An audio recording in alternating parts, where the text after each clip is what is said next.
Am I the a-hole for walking out of dinner because of my sister-in-law's disgusting husband? This happened recently, but honestly, it's been boiling under the surface for over a year. I, 30M, am married to my incredible wife, 29F, and while our marriage is strong and grounded, her side of the family has been an ongoing source of frustration and sometimes outright disgust. The biggest reason? Her sister's husband. Let's call him Tom. From the beginning, something about Tom never sat right with either of us. He's almost 35, has zero ambition, barely functions in adult society, and relies entirely on my in-laws to survive. We're talking about a guy who can't even navigate basic apps like Uber Eats or pay a single bill. He's had every opportunity handed to him by my in-laws, and yet he acts entitled, like the world owes him something. Meanwhile, his wife, my wife's sister, Anna, is smart, educated, and more than capable. But somehow, she's been dragged down by this guy for years. They've lived in my in-laws' house rent-free for a long time. Don't chip in for bills. Don't clean. Don't work full-time. It's like they're stuck in some alternate reality where personal responsibility doesn't exist. And the worst part is, everyone around them enables it. My in-laws are kind, well-meaning people, but kindness without boundaries becomes permission. And they've been handing out permission slips for years. But things escalated in the worst possible way last year. Anna had a birthday party at their place, about a month after their wedding. It was casual, drinks, friends, some family music.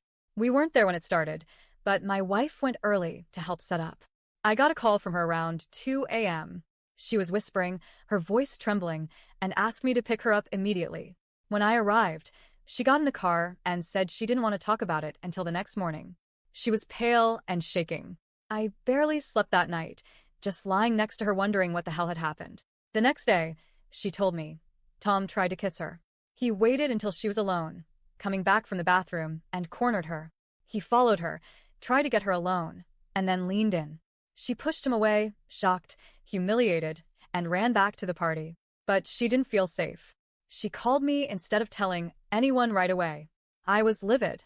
I wanted to storm back and confront him, but she begged me not to. Said it would make things worse. Said no one would believe her. She wanted to stay quiet and let Anna handle it. Only Anna didn't handle it. When my wife told her what happened, Anna brushed it off. She actually defended him. He was drunk. He didn't know what he was doing. It was probably a misunderstanding. No accountability. No outrage. No protective instinct for her own sister. She didn't even tell him to leave. She stayed married to him. Business as usual. We were stunned. My wife told her parents what happened. Her dad, a man I used to admire, said, "Well, if you feel uncomfortable, maybe you should stay with your husband more often." That's it. No defense. No anger. No support. Just a suggestion that she remove herself from the situation, rather than him holding anyone accountable. A cowardly, passive response to something that should have warranted action. After that, we distanced ourselves. We didn't go to the house. We avoided family gatherings. For a while, Tom kept his distance when we were around. We tolerated that bare minimum of decency and moved on the best we could. Eventually, Anna moved to another city for work. For a moment, it seemed like things might stay quiet. Then came last weekend. My wife's mom invited us over for dinner. She said she wanted to cook specifically for me and asked us to bring the groceries. We figured it would be a quiet night with just her and my father-in-law. So we agreed. We spent money, bought everything they needed, and showed up ready to keep things civil. But when we got there, surprise. Anna was in town. No warning. We weren't thrilled, but we decided to keep our cool for the sake of the dinner.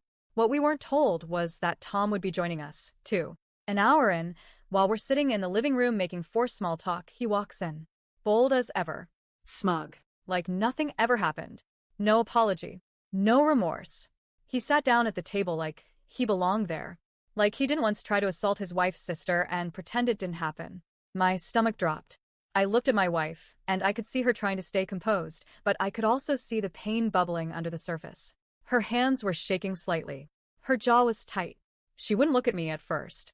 And then, softly, she whispered, "Do you want to leave?" I didn't say a word.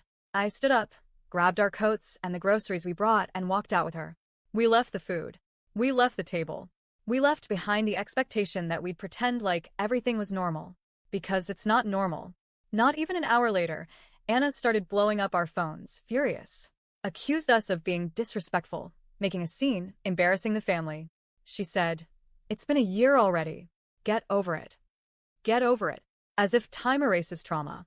As if Tom deserves to be welcomed back because he kept his hands to himself for 12 months.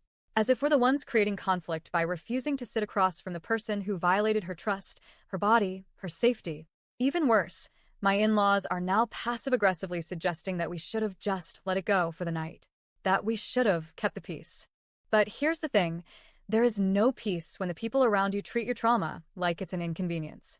When they invite your abuser to dinner and don't warn you. When they put his comfort over yours. When you're expected to be the bigger person again and again, while no one else even tries. So yeah, I walked out. And I'd do it again. I'm angry. I feel betrayed, not just by Tom, but by everyone who's still pretending this didn't happen. My wife's strength blows me away, but she shouldn't have to carry this alone. She shouldn't be in a family that gaslights her pain. And now I'm asking, am I the a-hole for walking out? Would I be the asshole if, next time, I don't stay silent? If I tell her parents exactly what I think of their cowardice, and tell Anna just how delusional and blind she's been? Because maybe someone needs to say it. Loudly. Finally.